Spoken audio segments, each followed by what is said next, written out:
Welcome to Fire Up Your Life with Tony Fitzgerald. If you've liked what you watched, please smash that subscribe button. Hi, welcome to Fire Up Your Life.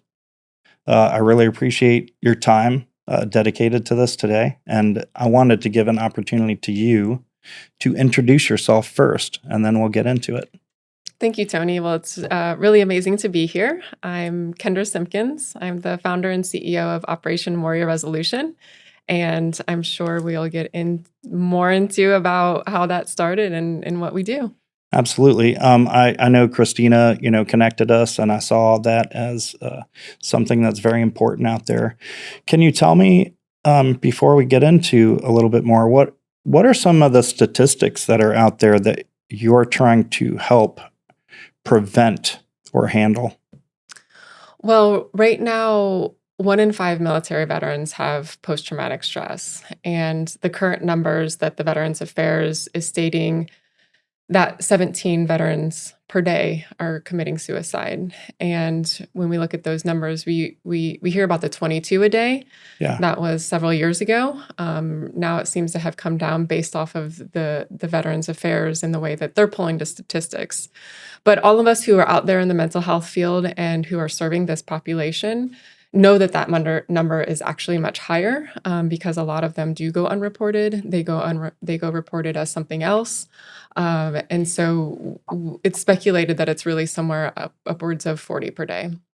40 per day. Yeah, and even this area of Florida is one of the highest areas of veteran suicide throughout the state.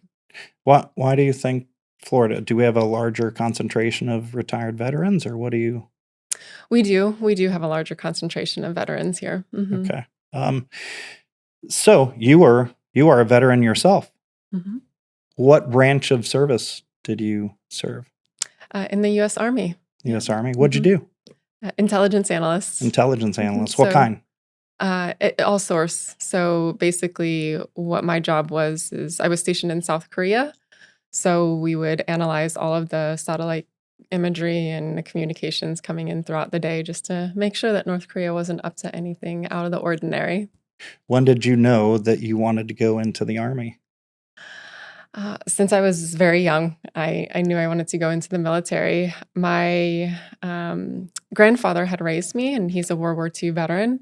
So he always encouraged me to go into the military, and he said that there's great benefits and I would be set up for life. And I've also had this sense of service always, and wanting to serve a purpose greater than myself. So I did go into ROTC in high school, and my instructor said that I wasn't cut out for the military. So I actually didn't go in until I was 26. And during that time, it was the recession, and I was thinking, how do I better my life? How do I improve my situation from where I am? And also, I started thinking, if there's that one thing in life that you look back and will regret, I said, this is going to be it. If I don't go into the military, that's going to be the one thing that I'll always regret. So I went in and intended on being a lifer, but things took a different direction. And now looking back, I see why I had that strong desire and that pull and calling to serve in the military. That's powerful. My grandfather was in World War II as well, and I never met him. He passed away before I was born. And I'd always felt a connection to the military because of that. I was going to go into the military. I was actually signed up to go into the Marine Corps, and I was young, and I thought, haven't done anything really dangerous, so I decided to join the fire department behind my house to maybe expose myself to things that are dangerous. I mean, I'd done martial arts, and I also was a cable guy, right? And I climbed up a ladder, and I had a fear of heights, and I'm like, wait a minute, we got to get over some fears. So we didn't have to have training to go respond to the fire right away. Like, we had on-the-job training, but I didn't have to be certified at the time. This was 1992. And and I had my first fire 2 weeks in, and I realized that's what I wanted to do with the rest of my life, and I got out of the delayed entry program, and I became a firefighter. So, that was a path that I had thought about too. And, Mhm. you said that someone told you that you couldn't do it. Yes. Yeah. Yeah. Mhm. And we never let that happen, right? So we never let someone tell us we can't do Oh, of something course like not. We that. don't Yeah. ever listen to As a matter of them. fact, that Yeah. makes us want to do it more, of course, right? Right. So, well, Right. I'm glad that you did that. I mean, and thank you for your service to our country. Well, thank you. It's truly an honor. I Yeah. appreciate that. Yeah, I appreciate that Yeah. too. When you were in the military, um, what happened, or would you want to discuss anything that happened for you to decide to get out? What was your reason? Sure. Well, as I mentioned, I planned on going in for life. The military takes literally the fun out of everything, but there's still that calling of serving a purpose greater than yourself, and so I loved serving, and I'm very very open with my story and what led Yeah. me here.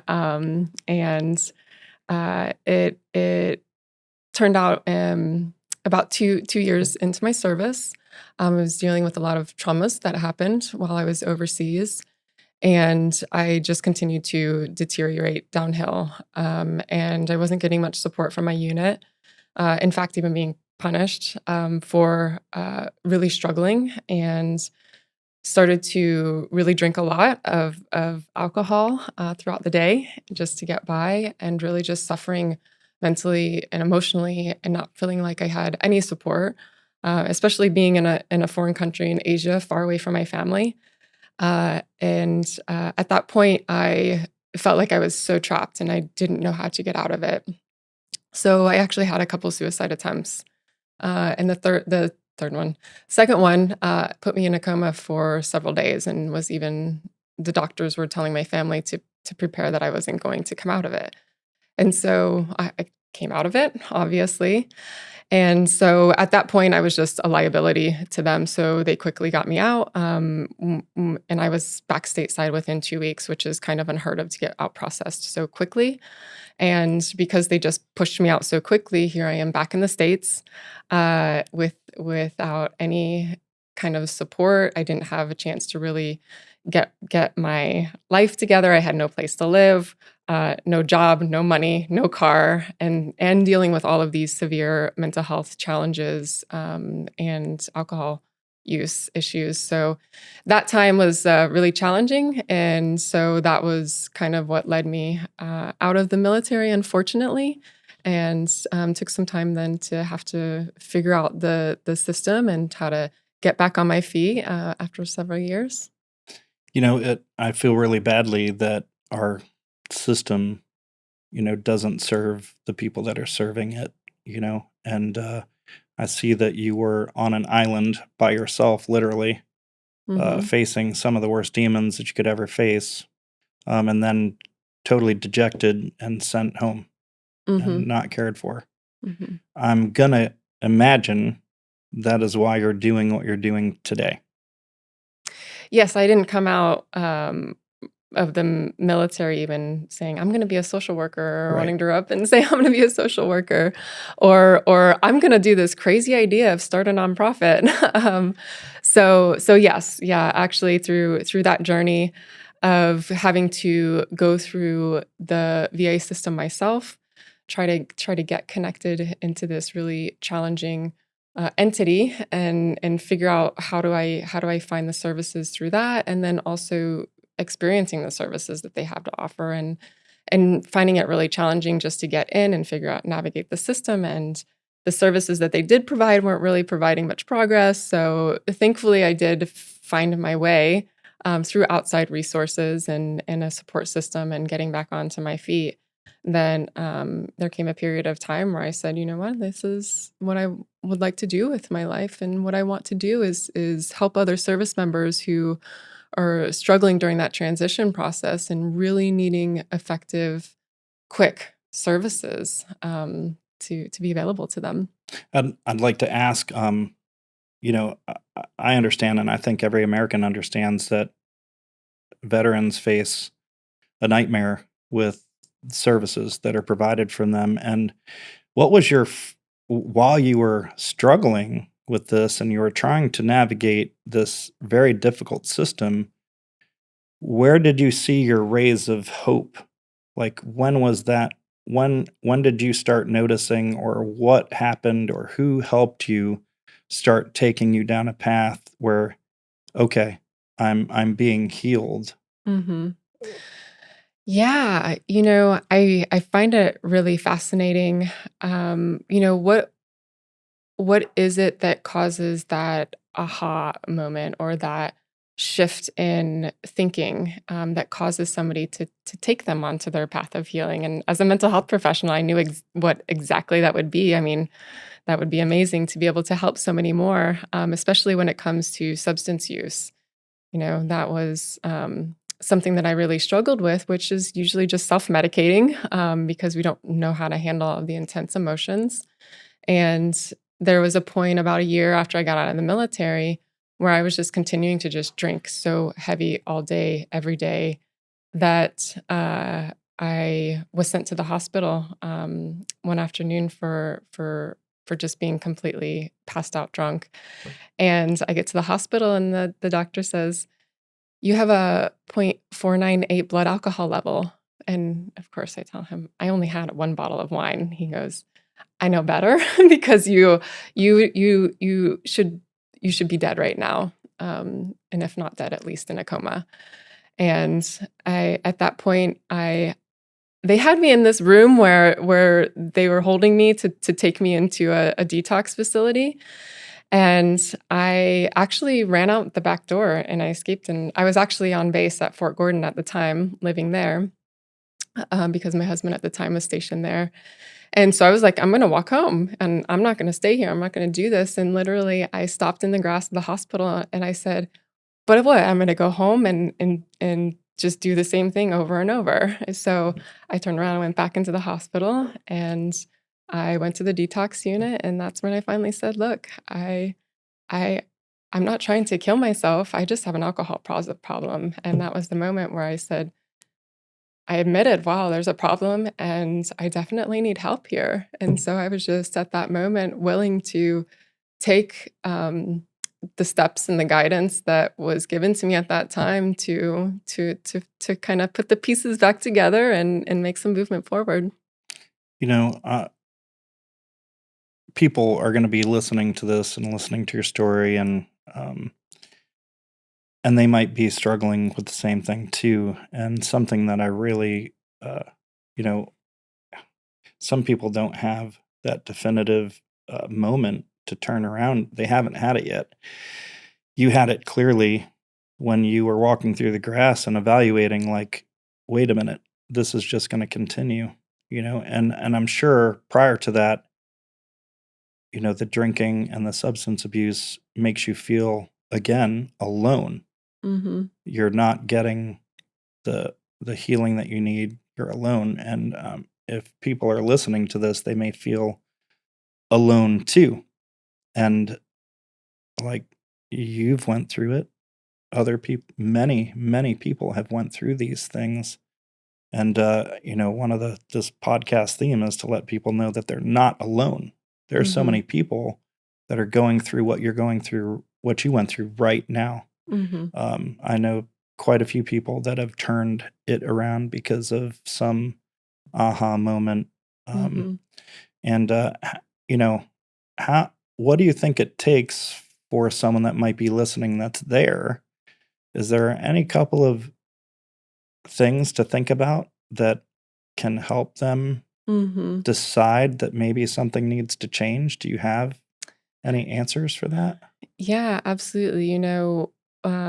This was 11, 12 years ago. Yeah. So it was quite a while ago. But as we're talking, it occurred to me there was a moment that morning before I was sent to the hospital because I would wake up and have to drink straight vodka to stop the shakes. Yeah. And that morning, I looked at the vodka bottle and I said, "I don't want to do this." And you talk about faith. I asked God at that moment, I said, "Help me here, help me." And so I guess he said, "Well, I'm going to give you what you asked for." So Often he I asked for does. help, and that was the turning point there. And then I continued to ask for help. Um, I asked about, how what can I do to start to make some changes here, small changes, or even big changes, such as I had to find a job where I wasn't going to be around alcohol or people who were using. Remove yourself from Hmm. the influence. Right. And then I also had to get surrounded by people who were on the same path as me. So getting connected to that support system, and then others who are going through the same thing, and asking them for help, asking those who have been through it before, what do they suggest? What worked for them? And just going out there and taking the suggestions that people have, whether they're professionals or they've been through it themselves, and know that as you try different things and people suggest things, like maybe it won't work right away. Maybe try something else. What else can you do? Because not the same thing works for everybody.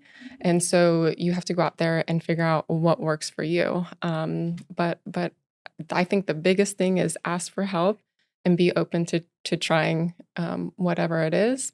And if that doesn't work, ask for help again and try Yeah. something else. Yeah. And So, just keep going. so I'm hearing one of the best ways to maybe turn from what's going on is, one, you have to recognize that you need to turn from what's going on. You may not know how, but you have to Hmm. recognize it, and you have to make a commitment that you're going to do it.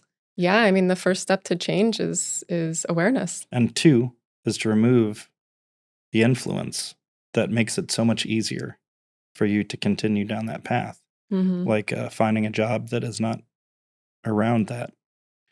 And three is surrounding yourself with people that are not going through what you're going through, but have been through what you've been through. Mhm. Because if you surround yourself with people that are also alcoholic, like it can not help, right? Or substance abusers, but you're talking about surrounding yourself with the people that have been there and done that and Mhm. made changes, Mhm. right? Right? We're only gonna be like the people we surround ourselves with, Right. right? And wash, rinse, and repeat. Mhm. Um, Absolutely. yeah.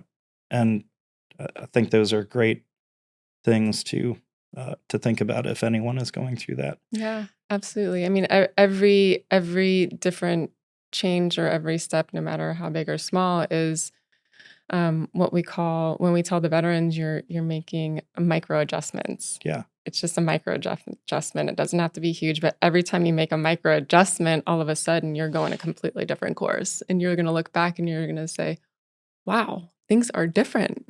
Right. 1% Yeah, better every even though it might not feel huge at the time, it turns out over time to be pretty huge. right. 1% better every day There you go. is Yeah. 365% better every year. Yeah, exactly. Right. And even if you only get through half the days, it's still a lot. Mhm. Um, I literally have the picture of you in the grass turning around. And to me, that's just a huge image of making a decision. And I just can't get that out of my head because it's a very powerful image because it's literally the image of turning yourself around. You physically walked back. That's true, right? I That's didn't think such a about it like really that. amazing image. Mhm. Some people's image may not exactly look like that, but Mhm. they can think about that. Now I know, um, and so obviously you took the advice, you followed the procedures, and then you decided, hmm, other people are experiencing this, or wait a minute, this has made me heal, and if I can help others, it'll make me heal even further, or I can help them heal. What was the biggest, um, you know, bridge from your healing into making that decision to do this too for other people? Yeah, well, I still felt kind of lost and disconnected, even though I had gotten a couple years of sobriety under me, and looked into going back to school to finish my bachelor's, and connected with University of South Florida here in Sarasota.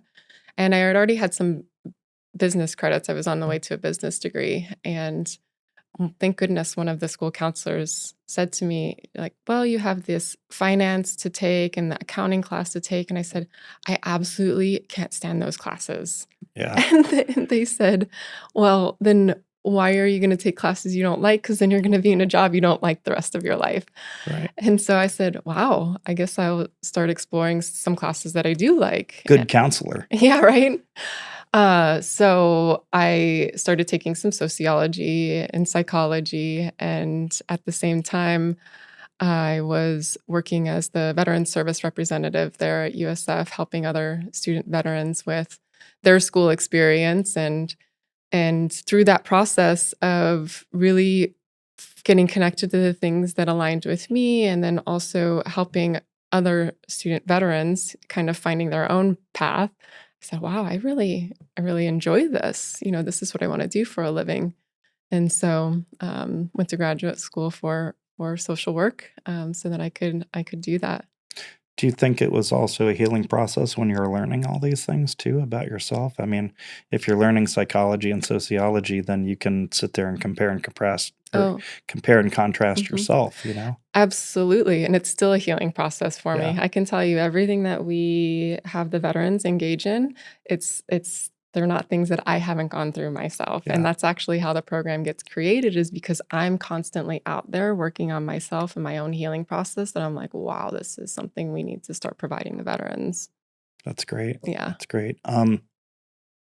I loved I loved my sociology and psychology classes in school. It was one of Mhm. my favorite things. I totally enjoyed that. And it's so interesting because as a firefighter, you're out there helping, and you don't realize the amount of okay, we're treating people, we're treating their injuries, we're putting out the fires, we're rescuing them from harm or peril, we're swimming out to get them from a drowning in a vehicle. We're doing all the things, and at the same time, we have secondary patients, we have their families, we have the bystanders, we have the people, and their own psychology. And you Mhm. don't realize how much of a therapist you are when you're rescuing these people, too. For Mhm. instance, telling them that, you know, don't worry about this. The main focus is that you're breathing right now, to Mhm. get to show them just what progress, even though things are so perilous or could be facing, the end of their life, when we're giving them, I guess, the big blocks of what's most important right now Mhm. that they can hang on to during those moments, you Mhm. know?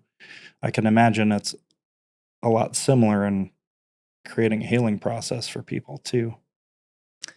Oh, yeah, absolutely. Yeah. We're looking to get as much done in the moment, but also be able to give them those tools and things that they can continue to utilize when life happens to Yeah. them, because Yeah. that's going to happen.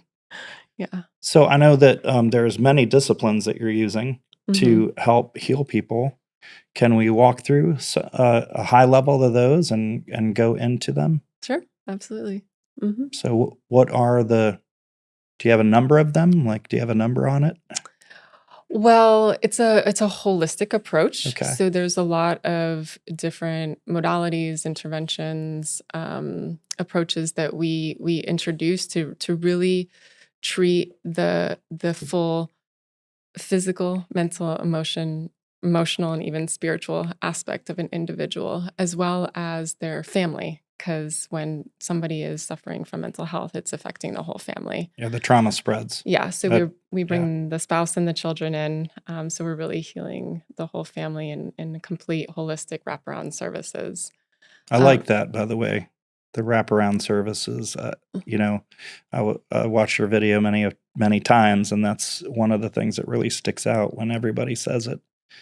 Oh, good. Yeah, Nice. Awesome. Well, that's been a development in the process because yeah, we just started serving the veterans, and then we started seeing that, wow, the spouses are really struggling, and then we're bringing the veterans into such a great place, but then if the spouse is struggling, it starts to pull the veteran back. yeah, So it just sometimes the spouse is even struggling more than the actual veteran, sure. just I mean, having to be if there. you bring in dirty shoes, it's gonna go everywhere. If Yeah. you bring in a, handful of paint, you're gonna get it everywhere. So it Hmm. is not different Yeah. with spreading your trauma. Mhm. And even there's a lot of times where the veteran isn't even open to services, but the spouse is. Yeah, And so we still want to take care of the spouse and keep them into a good place while they're yeah, having to manage the veteran and the family. So there's that too. But the things that we really focus on providing is innovative holistic treatments for treating post-traumatic stress, anxiety, depression, and really bringing them back to a place of wholeness and purpose again. So originally, the organization got started. It's completely different than I originally created it for because of that reason. Every time there's a need, we just meet it. right. And I saw there was. A need to provide a trauma treatment that I was specializing in. It's called rapid resolution therapy. It's a sort of brain-based healing methodology that taps into neuroplasticity, so the brain can rewire itself, and there's no longer an emotional attachment to a memory, so that someone can talk about it and think about it without any emotional reaction. It's completely level.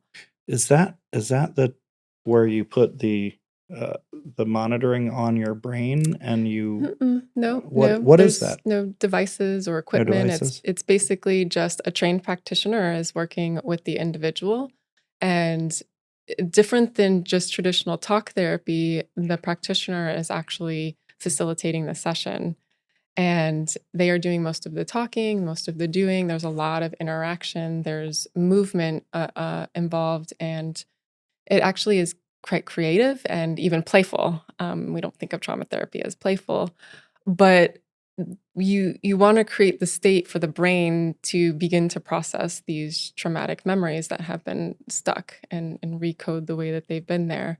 And so you want to do different things that the emotional brain responds to instead of just the cognitive brain, like talking. Can't just talk Mhm. ourselves into feeling differently. You actually have to hit the emotional brain of where the feelings are coming from, and so that part of the brain responds to things like visualization, imagery, stories, metaphors, symbols are really powerful. So, in movement as well, because when you're getting movement in the body involved, it becomes experiential. It's in a new experience that the brain starts to correlate to the memory. So it's either you're starting to get neutralized or even starting to get rewired into having more of an uplifting feeling of such as appreciation or gratitude or thankfulness that's being rewired into it.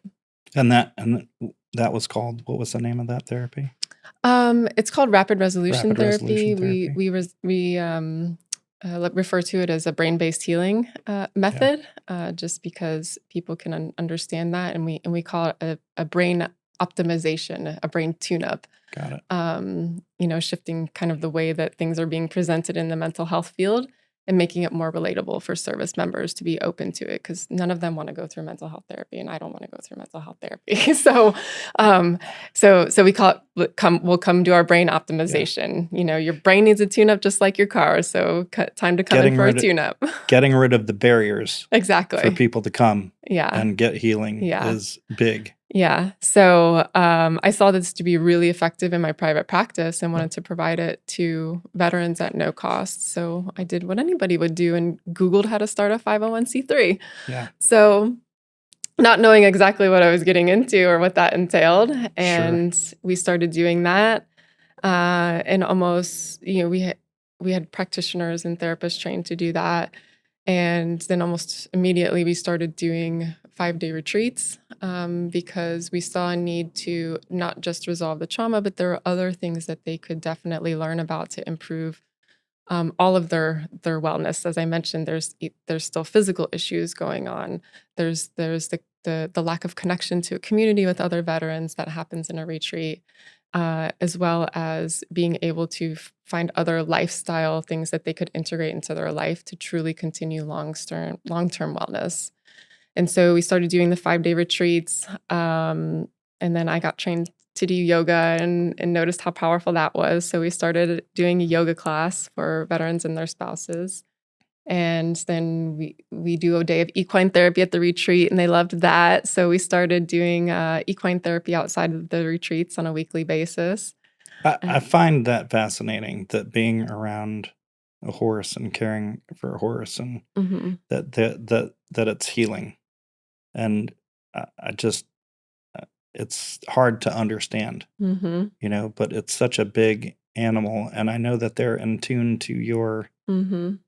feelings, or your what you're giving off, your vibe, or your Yeah. the way you're carrying yourself.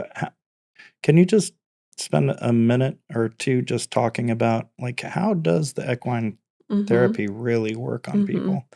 Yeah, equine can be really powerful, and I'm not the equine specialist, Yeah, but I am there and I'm but you involved, so I you guys have understand it. one, right? That's right. Yeah, So I can speak about it. But horses are really powerful teachers because being around the horse sometimes can be really intimidating when you're around this 1,000-pound creature, and you have to learn different ways in how it responds to, which is kind of counterintuitive than how we would think. And so, if you're approaching the horse from a state of anxiety because you're fearful about being around this creature, all of a sudden the horse is going to pick up on that and it's going to start responding the way you are because there's an energy that expends beyond our body, right, from the electromagnetic pulses of our right. heart. And so the horses too have that. Theirs expands even wider than their body because they're bigger creatures, but they can sense that what we're experiencing, that heart rate, the shortness of breath, if we're approaching them from that state, and so they start to respond to it. And then so we teach them, well, how do you shift your Mm. internal emotional state so that you can approach them from a more balanced state of calm and ease so that they all of a sudden start to relax when you walk up. So we're teaching them how to regulate their own nervous system, and also through use of the breath. There's a really cool activity they do with the horses because the horse has a much slower breathing rate than we do, where they can start to pair their breath with the Try to horse's breath, match. which causes them to slow their breath since the horse is breathing slower. So you're Yeah, starting through use of the horses to teach them how to regulate their nervous system. And the more that they practice that and experience that, the more that they can do that outside of the equine therapy. Um, and it also teaches other things such as a sense of confidence, leadership. A lot of the things that I hear is being in the present moment, because there's something about being around the horse once that connection starts to get you built and outside. forget about everything else. Yeah, Yeah, you yeah, have to really pay attention to what's hmm going on. yeah. So it's a Yeah, powerful experience for them. that's really awesome. Yeah, I've seen that many times, and I just I want to watch. I want to watch it happen. I want to go through it just to experience it. Some of these things, because uh, the more that we can experience, the more we can help other people heal, Hmm. and at least relate to them, so that we can Hmm. describe how Hmm. what your services can do for Hmm. people. So, Absolutely. just talked about yoga. I saw a chiropractic adjustment Yes, too. chiropractic is also involved, and that's within our 5-day retreat. We have a focus on chronic pain and injuries Hmm. because so oftentimes the veterans are dealing with some sort of injury or chronic pain from Sure. service, just from deployments or just standard training. I do And not know too many veterans that came out without some kind of yeah, injury. I really exactly. don't. And if the body is in chronic pain, and they go to meet with their therapist to resolve the trauma, it's not going to be as effective because the brain has a much difficult time processing information if there's a constant pain in the body because that's where the brain's focus Right, is. right. So we have this protocol where they go through at the beginning of the retreat to start to address those injuries and chronic pain and bring those pain levels down. So we have them meet with a chiropractor. They get a medical massage. We have a whole protocol that they go through that alleviates the pain all the way from like 8 to 10 to down to 0 or 2. Usually it's no higher than 2 once they go through that whole protocol. And so we're starting to bring them into that most optimal state so that when they do meet with their practitioners during the retreat for the brain-based healing, the trauma is resolved much more quickly and effectively. It makes a lot of sense. If you've got a major injury, you don't realize that you've got 20 other injuries or 3 other injuries. So you guys do a bit of a triage with the Mhm. patient when they come in to find out everything that's hurting that Mhm. they're experiencing, Basically, yeah. because it just makes sense that you can't get to the lesser pain without handling the worst one. Mhm. Because that's taking the focus of your energy and your time, and your mind is always on it. Mhm.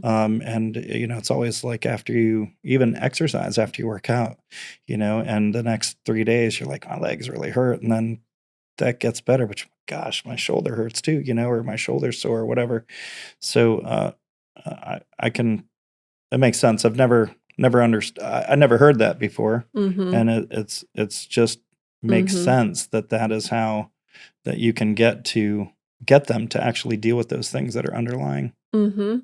Yeah. Yeah, it's a process. It's very intentional the way that it's structured and created, because on day uh, Saturday and Sunday is when they meet with their practitioner for their brain-based healing session. So we want them to be primed to have that Get trauma you feeling good. We get just you gone. get And rid of. so, we do the team building where they feel connected with each other and also with our team, where they feel certain and connection starts to build a place of feeling safe and also doing different things like yoga and equine therapy to decrease the nervous system activation, doing all of the chiropractic and chronic pain stuff to alleviate the pain. So that way, by the time that they're going in to resolve that trauma, it's gonna happen.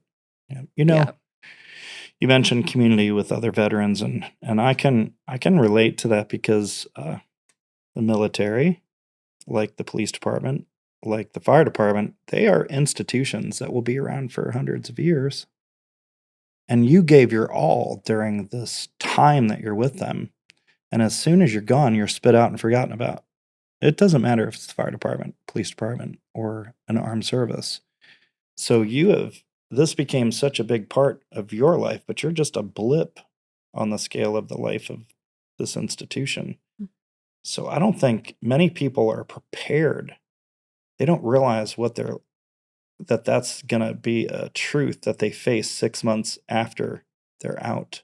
Mhm. And I think that, if you are a firefighter, or if you are in an armed service or a police officer, it's really a good idea to make an exit plan, because you're going to lose that connection to the people. Because as soon as you're gone, they hire somebody else, they promote someone else, and not Mhm. much longer you're forgotten about. Mhm. And it's moved on, but you haven't. Mm. At Mhm. 6 months after I pensioned out of the fire department at 45, which was about 9 years ago now. So we know how old I'm going to be tomorrow. So my birthday tomorrow. Mine's next week. Oh, awesome! Happy You're a birthday! little older though. Yeah, we got to point that out, right? Yeah. So we 6 months after I left the fire department, I had a panic attack. I was laying in bed. I had chest pains. I was sweating. I thought that I was having a heart attack. I really did. And I had left this career, started some new career as a loan officer. Had no idea that that would happen. I was even thinking about becoming a chief somewhere, and I just ended up doing this instead. And at 6 months, I had just an identity crisis of what I'd given. I'd given, 21 years to one place, and they don't even call you anymore. You don't see Mhm. them anymore.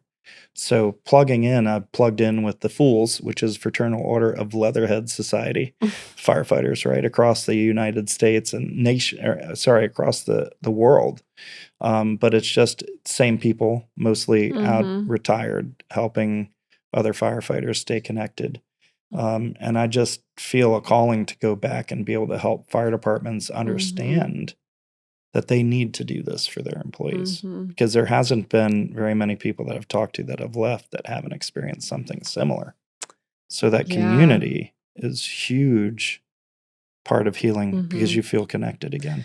Yeah, community is I sometimes say that the the community is actually what where the healing takes place. And then we do everything else at the retreat helps, but Yeah, it's the community that really heals. right. And it's so important that it's actually a new initiative that we have.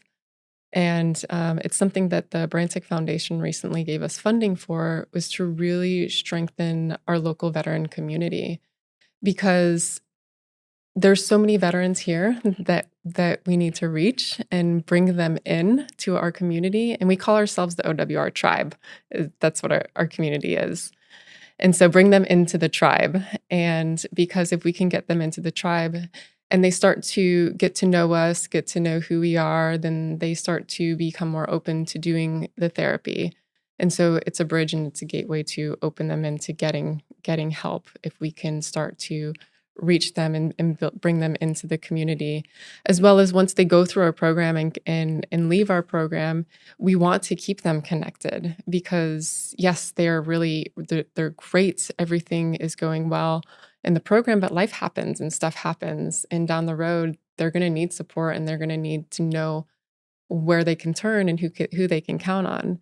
And so we really want to strive to keep them more connected after they leave the program, and even having them come back to the program in ways that they can come back as a peer or help in some way. We have a retreat in September, and I there's 3 veterans that are coming back to now be peer coaches that went through the retreat last September. And so we're just working in ways to continue to keep them involved, continue to keep them connected. I think this morning, like a few of the guys said that they were meeting at celery fields. And so we really encourage them to go out and do something healthy. It's great. And when you're talking about it, and when you're meeting and you're talking, keep things in the positive. We make sure that we have one of our lead mentors there who are making sure that that happens and things don't go south. But and then also checking in with them Right. because you're out on the celery fields and you're going for the run. And it's like that's the way you can really check in on them, and you can kind of hear if there's things going on that maybe we need to step in and support more with. And so yeah, having that community is the most healing part of it, I believe.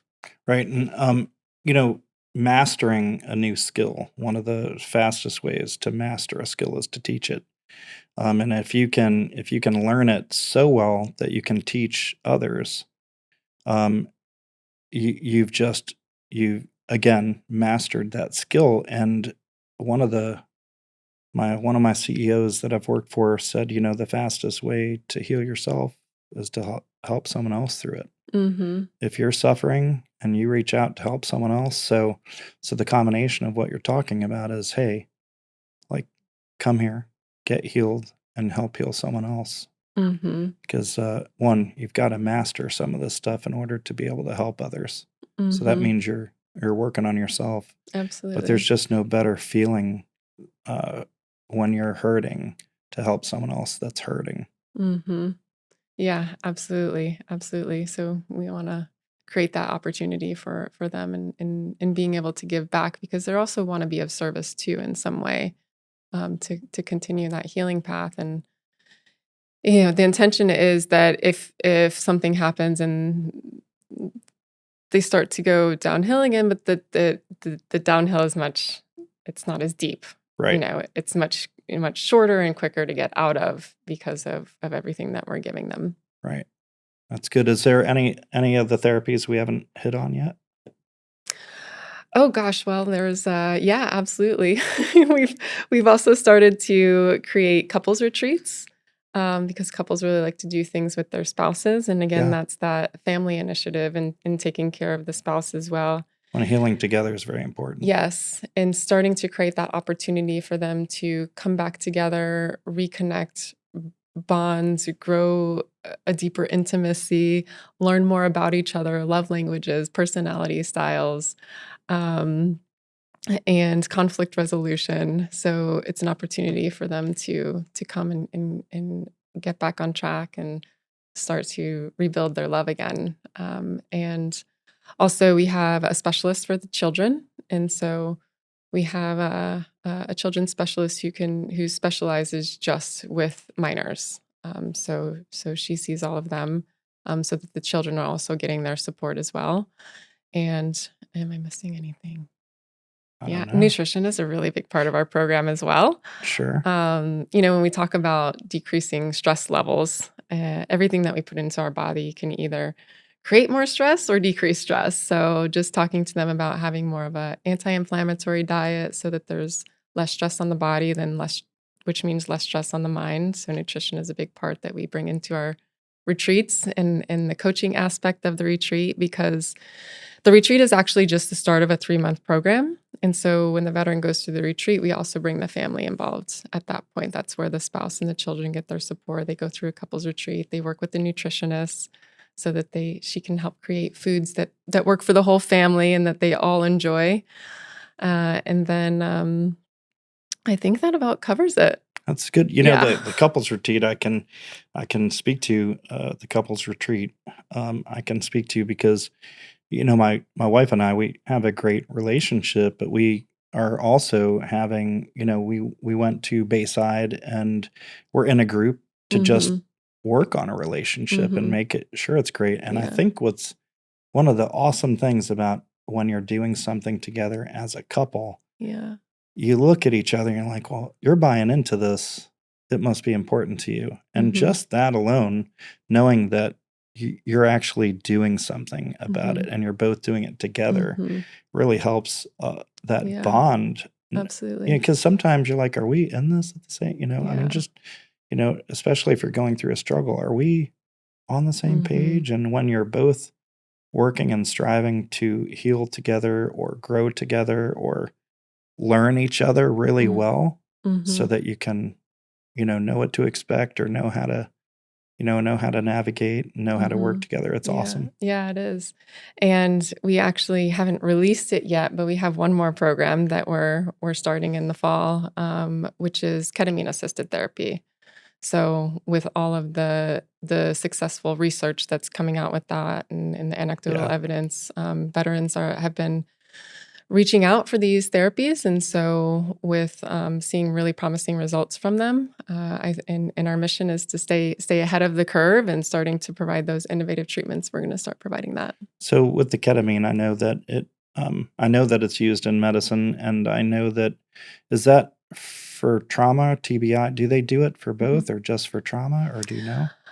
They do it, but for both. So really low doses of ketamine start to rebuild the dendrites in the brain and start to Yeah. strengthen and lengthen. So they're starting to show some results in research for TBI, but more so for trauma. So during that therapy, is there enough to have dissociative experience, or is it just they're giving a light amount? Like what Mhm. do you know any?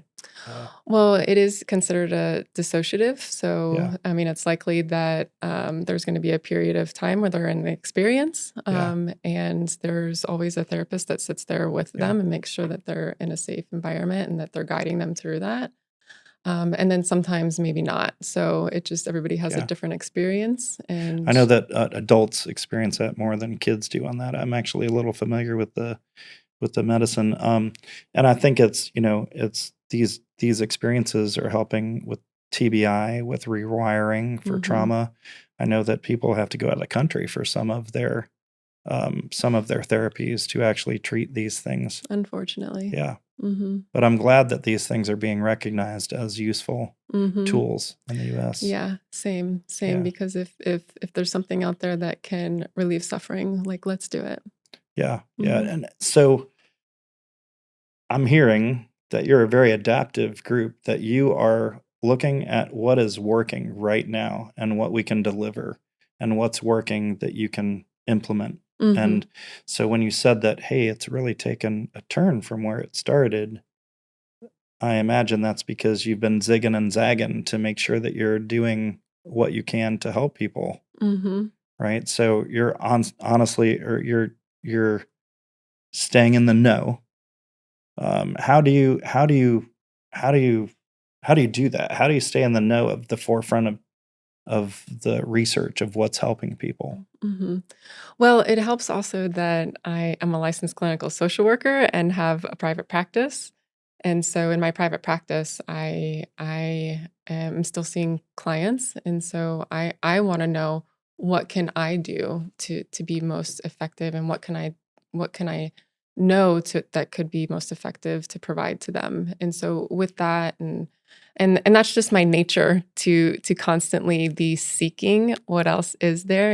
I was an intelligence analyst. I'm Yeah. drawn towards how do things work and how can we improve it and how can we figure it out. So it's Well, it's that all of that that. makes a ton of sense. Yeah. I mean, I'm that way too. When I started in the fire department in 1992, computers were not used every day in the homes, and I've used a computer before, but I went into the fire department and I'm like, okay, I got to learn how to do reports on this computer because Mhm. prior to that, I wasn't doing anything that required a computer at all, and we didn't have them in our schools, at the time. So when I wanted to learn how to do it, I just built one from scratch. That's one way to learn about it. That's how I do things. Yeah. So it's a very similar concept. Mhm. So I built one from scratch, installed the software, learned how to operate the software, learned how to do all the things. And Mhm. I'm like, okay, I Mhm. get it now. Yeah, It's a yeah. But computer. I don't need to know how my car works. I just, Yeah. as long as someone else does, that's good. Yeah, I've gone to the part Certain where I things. don't need the car, but I've replaced my water pump. I've done those kind of things. But Yeah, yeah, the car is a little bit too much. yeah. Too much. You need too many tools Right, and a right, lift, and I don't right, have those things. right. So But when it comes to the mind and yeah, consciousness and the brain and how does it all work and why are what are all the different factors that's causing suffering and how to what possibly to fix it is. I mean that stuff is just yeah. it's what fascinates me. My wife and I have been on a journey on weight loss. When I was retiring, I was 45 and I was in the best shape of my life. I could run through that brick wall like no problem. I was deadlifting 515. I was back squatting 485. Like I was strong, I was fast, and then this job hit me. And quite frankly, being a loan officer is more stressful acutely and not acutely, accumulatively, chronically than the acute stress that you experience as a firefighter. You might experience some traumatic moments, but dealing with people's finances and dealing with people that could lose their, like, you just sold the house and they're about ready to buy a house and they made a mistake and now they can't do it. It's just it's a lot of stress. And Mhm. Friday, the whole lending world shuts down Saturday, Sunday. So if you've left a cliffhanger on Friday, you're stressing out about it all weekend and it consumes your weekend. I tell you, it is a stressful business. So that being said, not training, not fighting fires, not doing all the same things, my calorie expenditure goes down and my eating habits go up. So after I retired, I gained some weight, and then after COVID, I gained some additional weight, and then I got injured, and that certainly didn't help. So I've tried all these different diets, and at the time, like I said, I was doing performance CrossFit. I was really in shape. I knew what to eat, all these things, but now there's this diet, and that diet, and that diet, and that diet. Well, how can they all be the miraculous diet, right? Mhm. How can they all be that? So we got frustrated after trying Mhm. all these things. So, like you, I'm I want to know why. Okay, why Mhm. does this work, or why does this work? So, actually, watched a show. Have you ever seen Limitless yet on Disney Plus? I think it might be on National Mm, Geographic no, I too. haven't.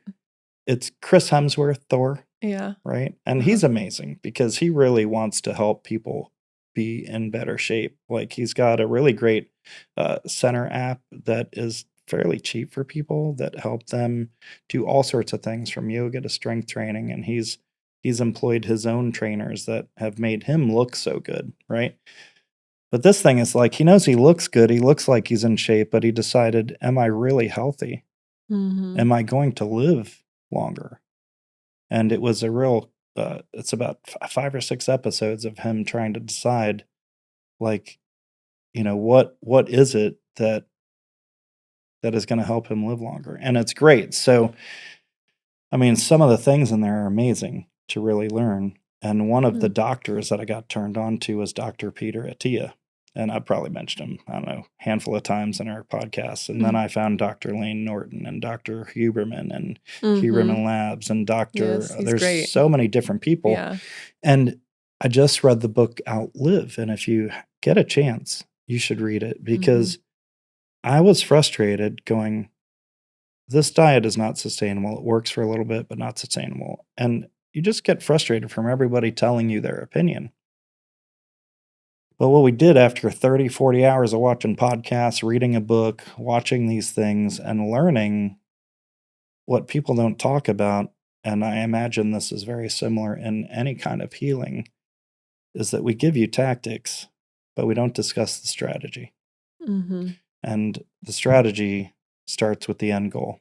Mhm. With the end goal of living longer Mm. means that you need to carry as much muscle mass to your old age as possible.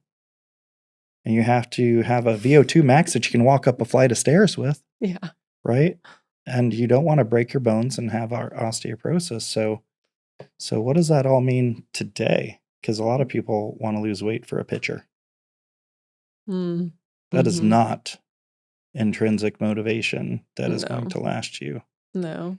But if you have this strategy, so it's great because anyway, wife kept saying, "What are we gonna do? When are we gonna start our diet?" I'm like, "I don't know yet. I'm learning. I'm learning. We're not gonna do all of these things that we've seen. We're not gonna do this, that."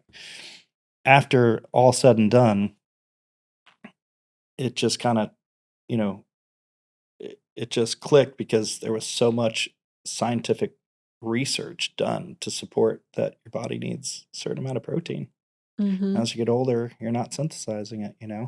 So I've lost 35 pounds in 10 weeks developing our own diet based on these principles over here to get to longevity. Mhm. And, some of it's Wow. intermittent fasting and one day it might be a keto day but the whole goal is that you want to have as much muscle mass while decreasing your body fat. But if we get injured, we lose muscle mass. If we go on a crash diet, we lose muscle mass. And as we get older, we no longer need the calories that we continue to eat.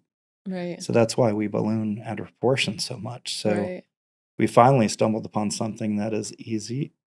I wouldn't say it's easy, but when you know the parameters of something, just like you know the parameters of Mhm. healing somebody, there's this protocol that you can employ. Mhm. You can use your own food, you can use your own whatever it is that you like, right? A Right. 80-20 type of rule. And if you make a Right. mistake, it's okay.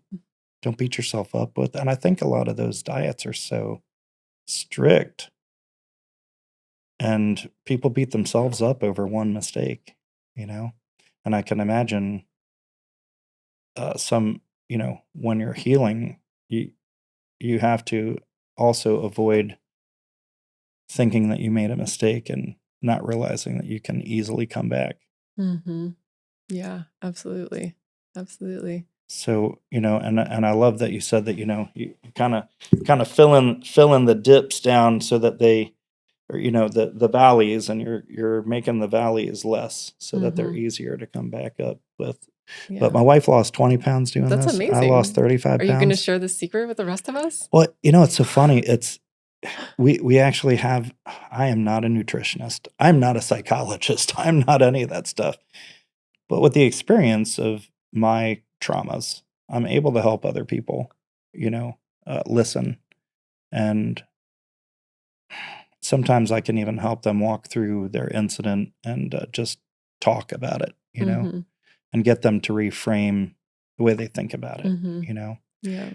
because I found, some of the traumas that I've had, you look at it and you go, why did you experience that? But anyway, I'm not a dietitian. I'm not a psychiatrist.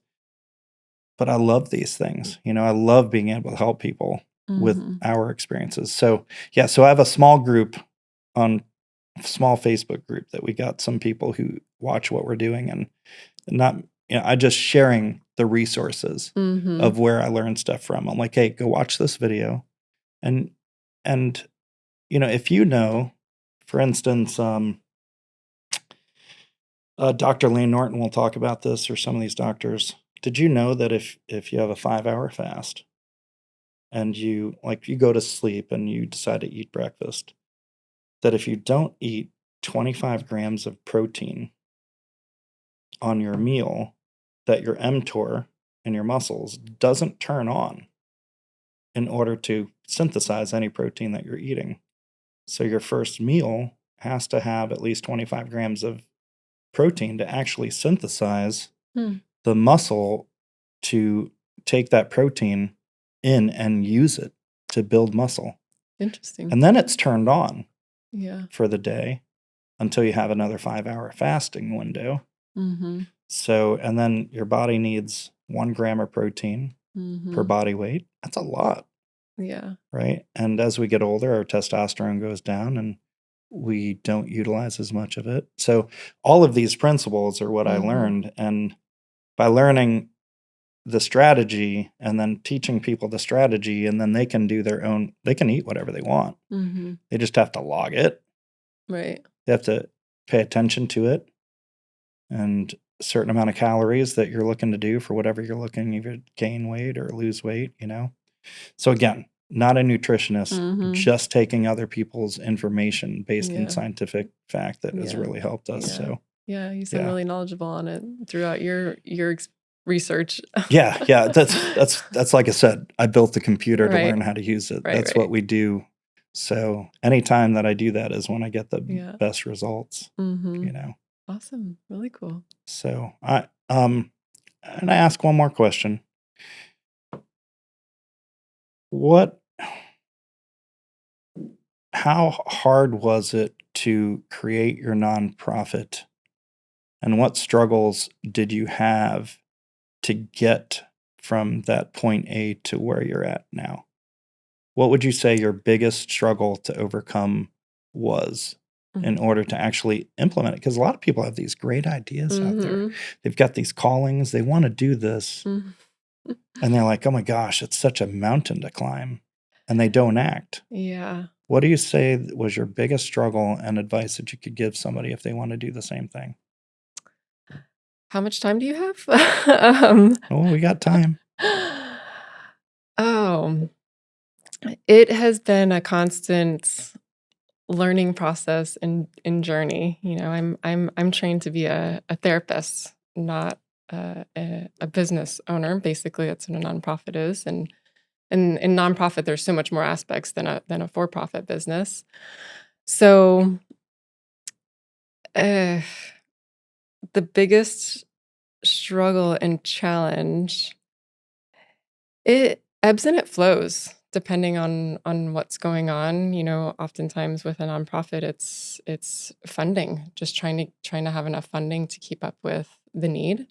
And then sometimes it's team members. We have key team members leaving, and then trying to replace those, uh, and then, as I mentioned, just trying to keep up with the need. Like right now, it's on a waiting list, and trying to figure out how to expand things and really support the ones who need the help and want the help. So funding, retention, capacity. Yes, yes, yeah. So, and there are times where a lot of times where I just want to give up because it's so hard, and just trying to figure things out and how to keep it going, and Why don't you? yeah, to give Why up. don't you? Um, That's a rhetorical question, but I yeah, do want to answer. Why don't yeah. you? I feel like this is almost something that's bigger than me.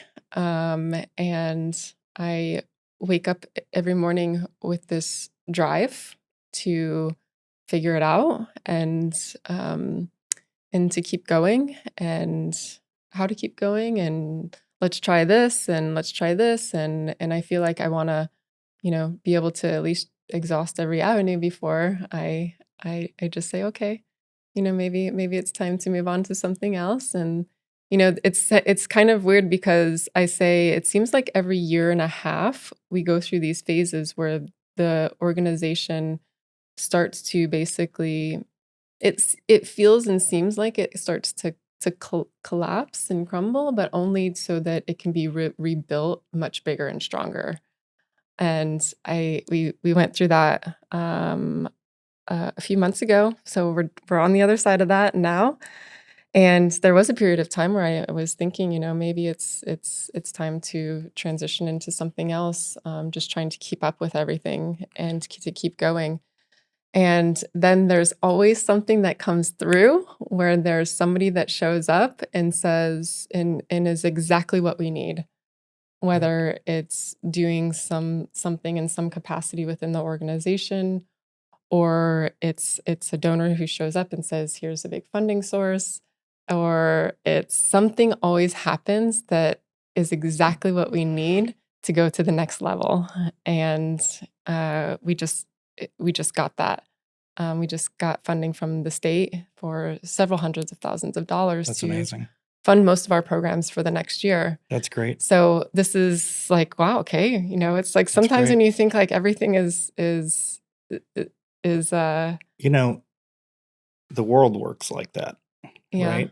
The forest works like that. And I think I do find reoccurring themes in talking to people and understanding that, a forest has to burn down for new growth, Yes, right? exactly. And you Mhm. have to have loss for new growth.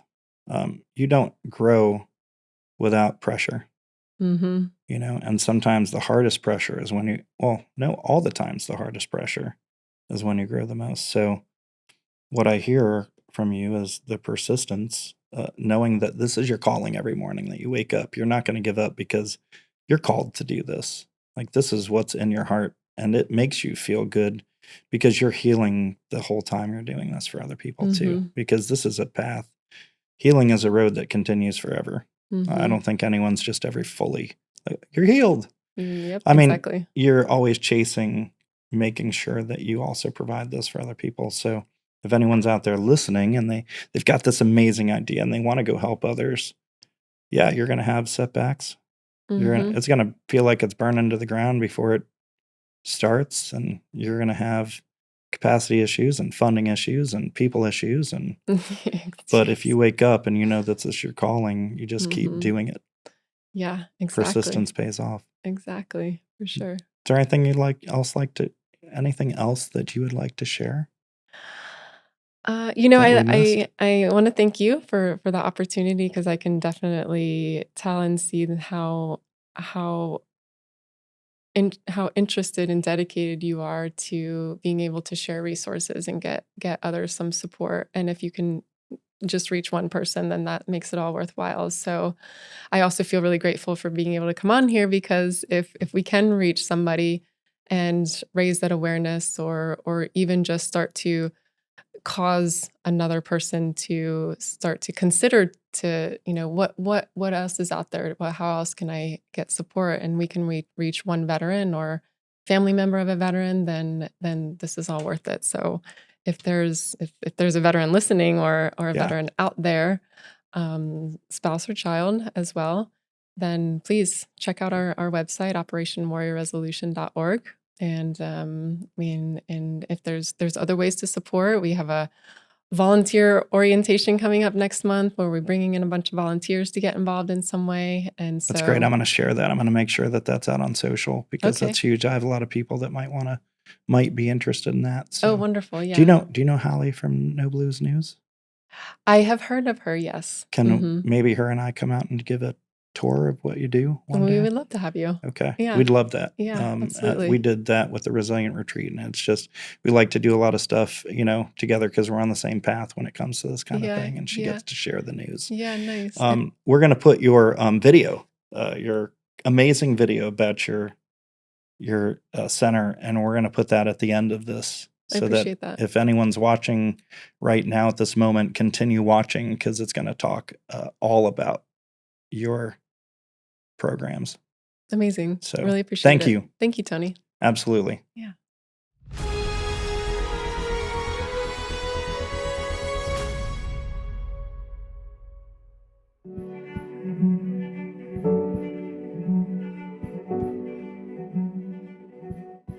And when we think about the veteran population, 1 in 5 veterans are dealing with post-traumatic stress, whether it's due to their time in service or maybe even some prior traumas that they dealt with, because a lot of times PTSD can stem from that as well.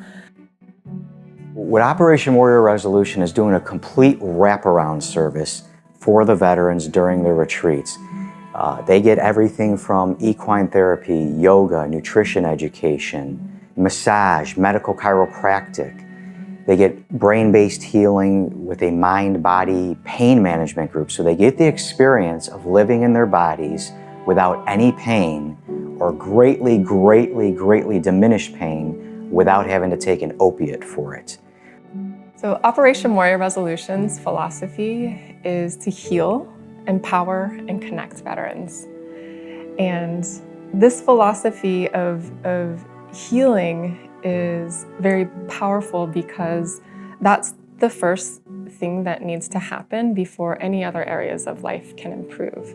Teaching and empowering veterans to know that they have everything that they need already to heal. And we're only here to facilitate and assist them in that process. And so that's where the empowerment comes in, is that when they engage with OWR, that all of a sudden they feel very equipped. They feel in a place where they know that they got things. One of the most important things in life is connection. Connection with ourselves. That's one of the pieces of Connect, is that they feel reconnected to themselves and that they are also connecting with other service members, or know that they're not alone and that we're also here at any time that they need us, and that they're also the brothers and sisters that they've served alongside of are also here for them as well. When you see people come in to the retreat, you can tell they're not themselves completely. And then by the end of the retreat, you see a different person. You see them have moments of being themselves and how giddy and how excited they are. It's very moving, and there was no drugs introduced. It's getting to the core of it and healing them and doing it at a very quick pace. And I mean, it's truly magical.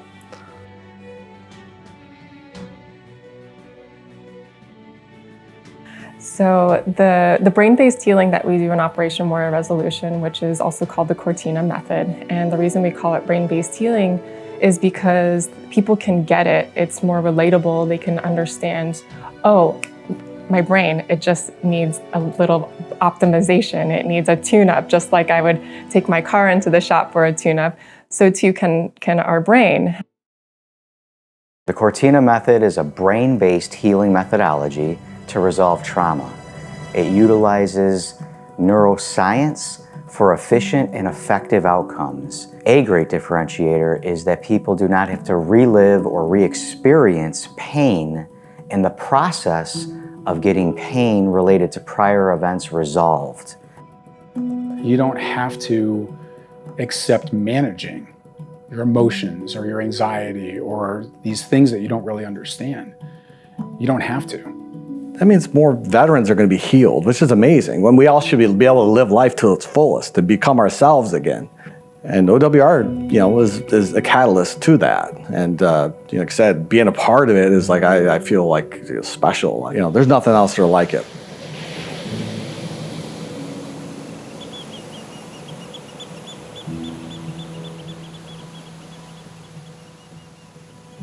The truth that they had said in the beginning, you come here one way, you leave a different way. And I don't know how to explain that to my friends unless they walk in my shoes and went through the retreat. So it's like I feel like a better person, a much better person.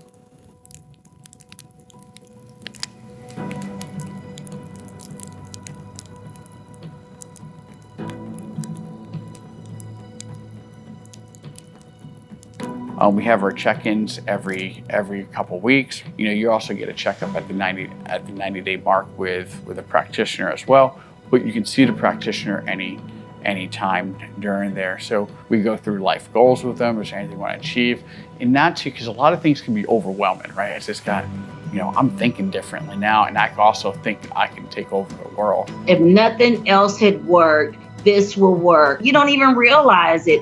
When you're doing like the equine therapy and you're bonding with your horse, then you're talking to others and it's like, oh, well, mine was Molly. My favorite was this one. And just yoga, just everything about it heightens your activity level, but it also encourages you to bond more with others.